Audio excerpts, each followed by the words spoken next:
Hello friends, आपका अपने YouTube channel पर स्वागत है। आज मैं एक पिता की दुख भरी कहानी लेकर आई हूँ। एक गांव था, उसमें सुभाष नाम का एक व्यक्ति रहता था।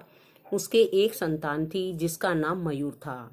मयूर का लालन पालन उसके पिता ने माँ और बाप बनकर किया था, क्योंकि मयूर की माँ उसे बचपन में ही छोड़कर इस दुनिया से अलविदा कह गई थी। मयूर का पिता उसे दुनिया के सारे ऐशो आराम देना चाहता था, इसलिए वह दिन रात मेहनत करके उसे पाल रहा था। वह घर का सारा काम करता और फिर बाहर काम करने जाता। उस पिता ने अपने लिए कुछ भी नहीं किया। वह मयूर को कभी दुखी नहीं देखना चाहता था। एक दिन जैसे पंख लगाकर उड़ रहे थे, मयूर पढ़ लिख कर एक बड़ा आदमी बन गया। वह शहर में जॉब करने लगता है। वह वहां रहकर अपना जीवन व्यतीत करता है। कुछ दिनों के बाद मयूर अपने पिता से मिलने अपने गांव जाता है। वह अपने मन में लालच लेकर वहां पहुंचता है। पिता अपने बेटे को देखकर बहुत खुश होता है, लेकिन उसे नहीं पता मयूर किस लिए गांव आया है। मयूर अपने पिता से कहता है, पिताजी, मुझे कुछ पैसे की आवश्यकता है। मैं शहर में ही रहना चाहता हूँ, इसलिए मैं चाहता हूँ कि वहाँ कुछ जमीन खरीद कर अपना घर बना पाऊँ। मयूर के पिता बहुत खुश होते हैं कि चलो, मेरा बेटा एक ना एक दिन मेरा नाम रोशन करेगा।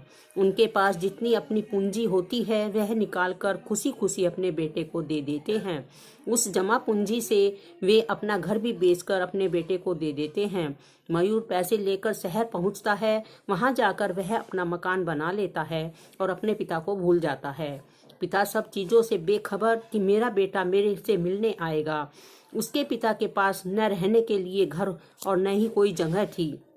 कुछ भी पैसे नहीं थे, इसलिए उनसे मिलने कोई नहीं आता था। अब फिर से मयूर के मन में लालच जागता है। वह अपने पिता से मिलने के बहाने से फिर गांव जाता है।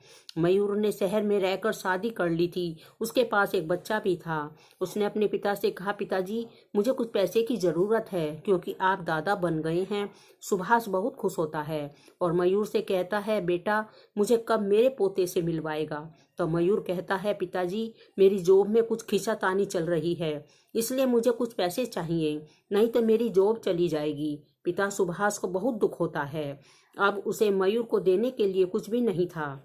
फिर भी उसने मयूर से कहा, ठीक है बेटा, मैं कुछ इंतजाम कर कर आता हूँ। फिर वह गांव के साहूकार के पास जाता है और कहता है कि मुझे कुछ पैसे की ज़रूरत है, मैं थोड़े दिन में वापस लौटा दूंगा। तो साहूकार उसे पैसे दे देता है। मयूर पैसे लेकर शहर चला जाता है। फिर वह पीछे मुड़कर नहीं देखता। ऐसे ही वर्षों गुजर जाते हैं, लेकिन मयूर वापस नहीं आता। सुभाष सोचता रहता है कि मैं अपने पोते से न जाने कब मिलूंगा। वह सोचता है शायद मयूर को टाइम नहीं मिल रहा होगा, इसलिए वह नहीं आया, अन्यथा वो मुझे मेरे पोते से अवश्य मिलाता। एक दिन साहूकार अपने 2-3 आदमियों को लेकर सुभाष के घर पैसे मांगने आता है। कहता है, मैंने जो टाइम दिया था उससे ऊपर हो गया है, मेरे पैसे कब दोगे। तो सुभाष कहता है, मेरे पास पैसे नहीं हैं, मेरा बेटा भी शहर से नहीं आया है। तो साहूकार कहता है, तो तुमने पैसे लिए ही क्यों थे। तो सुभाष सोच में पड़ जाता है और कुछ सोचकर साहूकार से कहता है कि मैं अभी तुम्हारे पैसों का इंतजाम करके आता हूँ। अब पिता सुभाष के पास करने के लिए कुछ नहीं था, तो वह पास के अस्पताल में जाता है। वहां जाकर अपना खून बेच देता है, लेकिन उससे भी साहूकार के पैसों का इंतजाम नहीं हो पाता। तो वह अपनी एक किडनी बेच देता है, जिससे साहूकार का कर्ज उतर जाता है। अब शरीर से किडनी निकालने के बाद उसकी हालत खराब हो जाती है। न तो कुछ खाने को ही है और न रहने के लिए जगह ही है। फिर वे अपने बेटे का इंतजार करते रहते हैं कि एक ना एक दिन मेरा बेटा मुझसे मिलने आएगा। लेकिन मयूर तो अपने पिता के बारे में कुछ भी नहीं सोचता। अब सुभाष को सोचते सोचते काफी दिन हो जाते हैं कि शायद मेरा बेटा मेरे पास आए। इसी की आस में एक दिन सुभाष का अंत समय आ जाता है।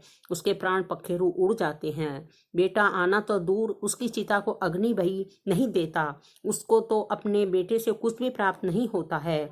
तो ये थी एक पिता की भावुक कर देने वाली कहानी। पिता अपने बेटे के लिए सब कुछ कर देता है, लेकिन एक बेटा उसके शरीर को अग्नि भी नहीं दे पा सकता है। किसी किसी का नसीब बहुत ही खराब होता है।